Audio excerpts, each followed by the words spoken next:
O protestantismo brasileiro está vivendo o maior racha de toda a sua história.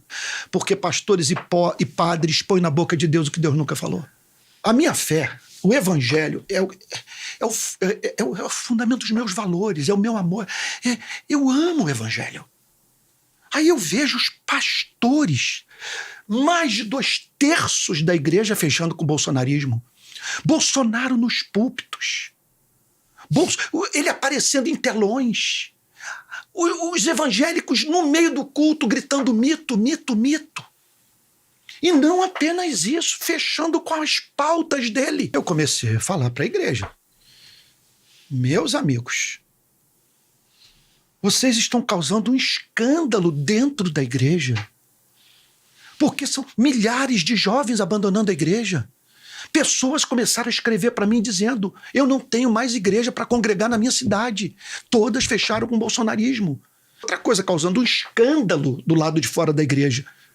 Porque o Lula não é o presidente dos evangélicos, não é conhecido como tal, mas o Bolsonaro era visto como presidente dos evangélicos. Os erros cometidos pelo Lula não são postos na conta da igreja, mas os do Bolsonaro, sim. Como está acontecendo nos Estados Unidos com o Trump. Claro. É uma aliança suicida. Suicida. Em primeiro lugar, é minha fé. Eu tenho que acabar com a presença do Bolsonaro nos nossos cultos. Sabe, dessa história de dizer que o cristianismo endossa a ideologia dele. A ideologia dele é o exato oposto da ética de Cristo. A ideologia da morte. Então eu quero acabar com isso por amor ao evangelho. Eu não quero ver mais a minha fé envolvida com essa história. O relacionamento foi se esgarçando em razão da minha insistência no fato de que não temos como divorciar a ética cristã da causa dos direitos humanos. Da desigualdade de oportunidade de vida. E isso virou uma tese de esquerda na cabeça de alguns. Não, Antônio virou comuna. Isso no protestantismo brasileiro. Protestantismo brasileiro. Porque eu circulava em todas as denominações, menos a universal. Mas todas, os congressos da batista, metodista, presbiteriano, todas. Eu era muito bem acolhido. Sabe, não tenho vínculo político partidário, nunca recebi dinheiro de partido político e não tenho ligação com político profissional.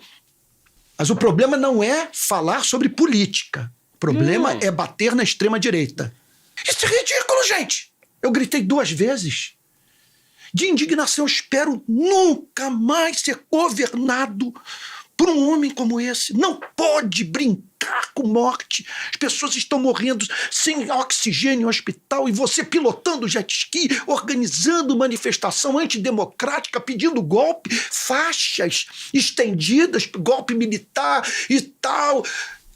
Quando eu comecei a tratar desses assuntos no protestantismo brasileiro, imediatamente eu fui chamado de comunista. Aí eu pedi exoneração da Igreja Presbiteriana do Brasil, que se diz exoneração porque eu não vi mais futuro, porque primeiro não houve um respeito ao pluralismo. Como que você vai esperar unanimidade em economia política dentro de uma igreja, de uma instituição? Como você pode esperar isso de uma igreja? Então houve uma falta de respeito. Segundo lugar, a imposição de uma pauta. E o pior, como esse apoio foi hegemônico, os que não concordavam, eles chegaram à conclusão que eu havia enlouquecido. As pessoas mandavam mensagem para mim dizendo: Antônio, obrigado por você ter se posicionado, porque eu cheguei às raias de acreditar que eu havia enlouquecido, porque ao ver o meu pastor, os meus amigos, pessoas que são muito caras para mim, fechando com essa aliança, eu pensei, eu enlouqueci. Outra coisa, é duro ter que falar sobre isso. A Igreja Presbiteriana do Brasil cedeu 2 ministros para o Bolsonaro. Isso. O ministro da Segurança Pública e da Justiça, que na sua posse chamou Bolsonaro de profeta. Profeta é uma palavra muito importante para nós. Quem é o profeta? O profeta é alguém de uma profunda sensibilidade cultural. Ele detecta o ovo da serpente. E para todos ele revela a palavra de Deus. Olha, o mal está crescendo aqui. Ele tem uma sensibilidade. Ele disse que o Bolsonaro é um profeta. Ou seja, é um homem que tem uma mensagem para o país. E depois, o ministro da Educação, Milton Ribeiro, cuja pistola, um pastor com uma pistola, no aeroporto de Brasília, pá, explode. Sabe? E depois toda aquela história envolvendo o dinheiro do Ministério da Educação, irrigando a igreja. A conversa dos pastores. E a igreja silente.